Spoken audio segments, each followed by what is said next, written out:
एक आदमी हर रोज सुबह सैर करने पार्क में जाता, कसरत करने के बाद कुछ आराम करने बैठ जाता बेंच पर। हर रोज की यही दिनचर्या थी उसकी। शरीर से काफी तंदुरुस्त लगता था। दो दोस्त अपनी पत्नियों के साथ पार्क में टहलने आते थे। रोज उसको देखते और बातें करते कि कुंवारा है, इसीलिए दोनों समय आता है, ज्यादा समय भी रहता है, कोई काम धंधा भी नहीं करता होगा, हमको तो काम से फुर्सत ही नहीं मिलती, ऐसे आवारा को यहाँ नहीं आना चाहिए। उनमें से एक की पत्नी बोली।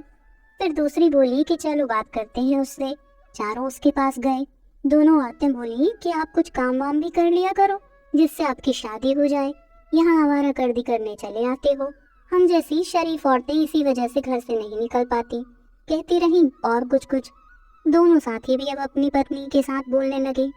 वो लड़का हंसा और बोला कि कौन कहता है कि मैं काम नहीं करता, सरकारी जॉब है मेरी, शादीशुदा हूँ और मेरी चार चार पत्नियां हैं, चंचल, कोमल, निर्मल और शीतल। यहाँ आता हूँ, कसरत करता हूँ, पत्नी घर का सारा काम कर लेती है, मुझे बिल्कुल आजाद कर रखा है घर के कामों से। अब वो चारों अचंभित थे। अगले दिन दोनों दोस्त फिर आए, पर साथ में उनकी पत्नियां नहीं थी। लड़के ने पूछा, आज भाभी साथ नहीं आई क्या? तो वे बोले कि हमने उनको घर के काम में लगा दिया है। भाई, घर का काम औरतें करें तभी ठीक है, वो साथ आती हैं तो हम कसरत भी नहीं कर पाते हैं। फिर बोले कि आपने चार चार शादी कर रखी है, इसलिए आपको काम नहीं करना पड़ता, हमें क्या करना चाहिए भला? वो लड़का बोला, अब चलने का समय हो गया है, कल बात करते हैं इस विषय पर। अगले दिन लड़का इंतजार करता रहा, लेकिन कोई नहीं आया। दिन गुजरते रहे, फिर हफ्ते और महीने, कोई नहीं आया। फिर लड़के ने सोचा, क्या हुआ होगा, पता करना चाहिए। लोगों से पूछताछ करके उनके घर का पता लिया। घर जाकर देखा तो पता चला कि उन पति पत्नी के बीच अनबन चल रही है, तलाक की अर्जी लगी हुई है। बात दरअसल ये हुई कि घर जाने पर उनकी अपनी पत्नियों से आपस में कहासुनी हो गई, सिर्फ काम को लेकर। जब वापस आए तो घर का काम हुआ नहीं मिला, और आते ही उनको बोला कि क्या कर रही थी अब तक, कोई समय पर काम क्यों नहीं करती हो?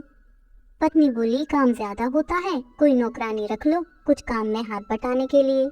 पति ने कह दिया कि नौकरानी की क्या जरूरत है, एक शादी और कर लेते हैं, तुम दोनों आराम से काम कर लिया करोगी। पार्क वाला लड़का भी तो चार चार शादी किए हुए हैं, तो दूसरी शादी में तकलीफ ही क्यों है तुमको? यहीं से लड़ाई झगड़ा शुरू हुआ और बात अब तलाक तक पहुंच गई है। लड़के ने दोनों का समझौता करवाने की सोची।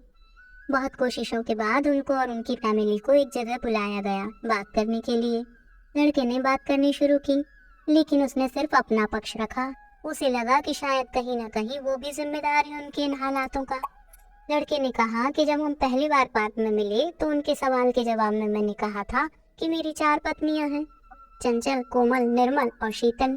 मैं अपनी पत्नी से बहुत प्यार करता हूँ, उसके गुण देखकर ही मैंने अपनी पत्नी के चार नाम रख दिए हैं। मैंने सिर्फ एक ही शादी की है। सुबह मैं पार्क में ज्यादा समय इसलिए दे पाता हूँ कि रात को हम जल्दी सो जाते हैं और सुबह जल्दी उठ जाते हैं। जल्दी उठने से हमारे घर का काम आसानी से समय पर हो जाता है। मेरी पत्नी घर पर रहती है, जब तक मैं सैर करके घर वापस जाता हूँ वो बाकी बचा हुआ थोड़ा बहुत काम कर लेती है। मेरे ऑफिस जाने के बाद वो पार्क जब चाहे घुमाती है। जरूरी नहीं होता कि पति पत्नी दोनों साथ ही जाएं घूमने, सैर करने। लड़का अपनी बातें कहकर चल देता है, उनको विचार विमर्श करने के लिए। अब आप बताइए कि उन सब लोगों ने क्या सोचा होगा।